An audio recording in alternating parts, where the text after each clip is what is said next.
এই ছেলে, তুমি কি আমার সাথে মজা করছো? তুমি যখন বিবাহিত তাহলে তুমি তোমার বউকে রেখে কেন আমার কাছে আসলে? আসলে আমাকে কেন দৌড়াতে দৌড়াতে এত দূর নিয়ে আসলে? এখন আমার আবার কত দূর পথ হেঁটে যেতে হবে। আজ মনে হচ্ছে আমার পা আর থাকবে না। এরপর আমি হাঁটতে শুরু করলাম। সেই জিনটা তখন পেছন থেকে পাগলের মতো হাসছিল আমার কথাবার্তা শুনে। আমি আর ভিড়েও তাকাইনি। একটা বিবাহিত জিনের সাথে কথা বলাও পাপ। হয়তোবা এটা একটা লুচু জিন, যার কারণে ঘরে বউ রেখে আমার কাছে এসেছে। আগে যদি জানতাম এটা বিবাহিত জিন, তাহলে আগে থেকেই ঝাঁটা মেরে বিদায় করে দিতাম। জিনটা তখন একদম আমার সামনে চলে আসে, আর আমি মনে মনে যে কথাগুলো বলছিলাম সেই কথাগুলো অনবরত বলতে শুরু করে। আমি তো অবাক, আমার এই মনের কথাগুলো সে কি করে জানলো। তখন সে আরো জোরে জোরে পাগলের মতো হাসতে শুরু করলো। আমি তখন বলতে লাগলাম, আপনি চলে যান তো, আপনাকে ডেকে আমি ভুল করেছি, দয়া করে আমাকে মাফ করে দিবেন, আমি আর ভুলেও আপনাকে ডাকবো না। তখন সেই জিনটা হাসতে হাসতে বলল, একবার যেহেতু ডেকেই ফেলেছো তাই আমি আর যাচ্ছি না, তোমাকে একেবারে বিয়ে করে তোমাকে সাথে করে নিয়ে যাব। সরি, আমি কোনো বিবাহিত জিনকে বিয়ে করব না। তখন সে আরো জোরে জোরে পাগলের মতো হাসতে লাগলো। আমি এক পর্যায়ে বিরক্ত হয়ে তাকে বললাম, কি হয়েছে আপনার? হাঁসের মাংস খেয়েছেন নাকি? এভাবে পাগলের মতো হাসছেন কেন?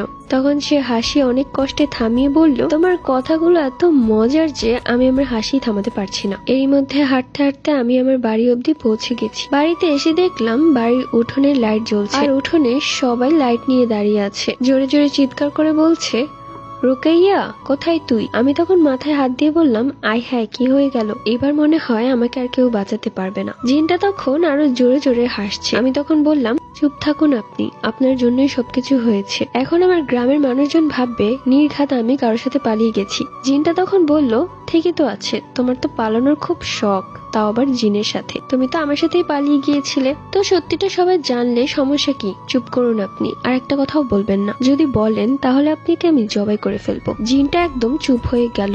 আমি তখন উঠোনে গিয়ে আমার মাকে জড়িয়ে ধরে বললাম, মা, এই যে আমি চলে এসেছি, চিন্তা নেই। মা তখন কষিয়ে আমার গালে একটা থাপ্পড় মেরে বলল, মুখ পুড়িয়েছিস কার সাথে? আমি তখন বললাম, মা, এসব কি কথা বলছো তুমি? আমি তো এমনি হাঁটতে বেরিয়েছিলাম। আমার মা দাদি অবাক, এত রাতে একা একা হাঁটতে কোথায় গিয়েছিলি? বেশি না মা, ওই যে সামনের কবরস্থান থেকে একটু হেঁটে আসলাম। হায় হায়, এই মাইয়া কি কয়? সত্যিই তো বললাম। তখন আমার দাদি মাকে বলল, তোর মাইয়ারে ভূতে ধরছে, ওরে আমগো কবিরাজ বাড়িতে নিয়ে যাইতে হইব। আমি তখন বললাম, আচ্ছা ঠিক আছে, চলো যাই, কবিরাজ দাদুকে আমার একটা জিনিস দেওয়ার আছে। এরপর ঘর থেকে দৌড়ে সেই পাতাটা নিয়ে আসলাম, যে কাগজের পাতায় নকশা করা ছিল আর মন্ত্র লেখা ছিল। আমার মা তখন এটা দেখে বলল, এটা কোথায় পেয়েছিস? আর বলো না, আমার ভুল হয়েছে, তোমরা সবাই মিলে আমাকে মারো, এই কাগজের কারণেই ওই শয়তানটা আমাকে এভাবে জ্বালাচ্ছে। আমার মা তখন আমাকে জড়িয়ে ধরে বলে, কি বলছিস এসব? কোন শয়তান? আমি তখন বললাম, তুমি দেখবে